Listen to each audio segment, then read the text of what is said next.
एक घने जंगल में 3 रंगीन शेरों का राज चलता था। वो तीनों के पास जादुई अनोखी शक्तियां भी थी। सुनहरे शेर के पास आग उगलने वाली शक्ति थी। ब्राउन शेर खतरा आने से पहले बता सकता था।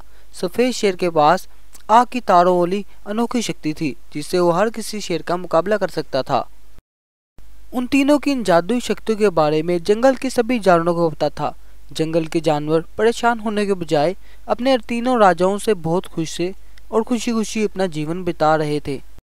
अगर कभी भी उस जंगल में कोई मॉन्स्टर वगैरह आ जाता तो वो तीनों मिलके उस मॉन्स्टर का मुकाबला करते और अपनी जादुई शक्तियों का इस्तेमाल करके उस मॉन्स्टर को मार डालते थे।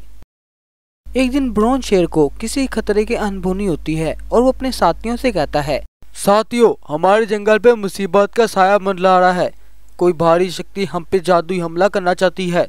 जंगल में तुम्हें कहीं पर भी कोई अजीब चीज दिखे तो फौरन खबर करना। तुम दोनों को हर वक्त चौकन्ना ही रहना है।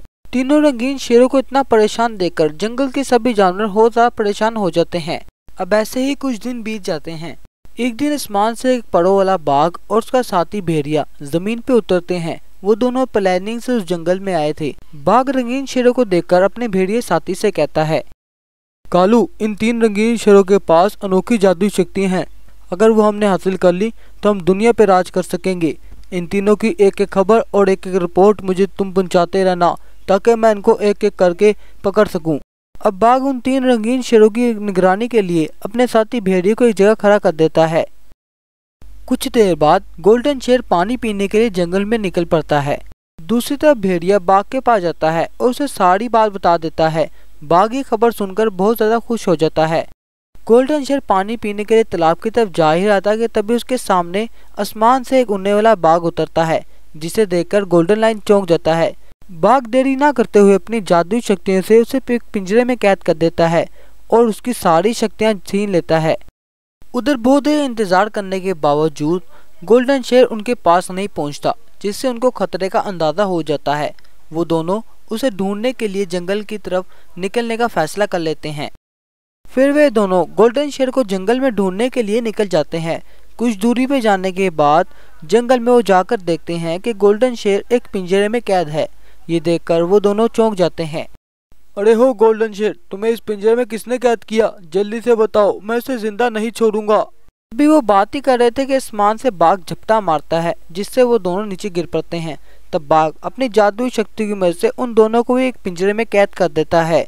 हा, मैंने बड़ी बातें सुनी तुम तीनों के बारे में, लेकिन तुम तीनों को तो मैं आसानी से कैद कर लिया।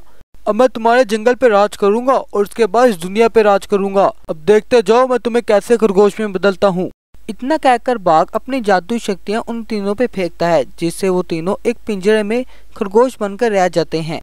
तब बाघ उन रंगीन शेरों की गुफा पे जाता है और सब जानवरों को इकट्ठा करके कहता है, सब मेरी बात ध्यान से सुनो। मैंने तुम्हारे तीनों राजाओं को मार दिया है। अब मैं ही इस जंगल का राजा हूँ। मैंने उनकी सारी जादुई शक्तियाँ छीन ली है। तुम्हें मेरे लिए रोजाना एक जानवर भेजना होगा। अगर तुमने ऐसा ना किया, मेरे साथ गद्दारी की, तो मैं तुम में से किसी को जिंदा नहीं छोड़ूंगा। बाघ की बातें सुनकर सब जानवर बहुत ज्यादा डर जाते हैं। तब से एक जानवर रोजाना बाघ की गुफा पे आ जाता, जिसको बाघ अपना शिकार बना के बड़े मजे से खाता था।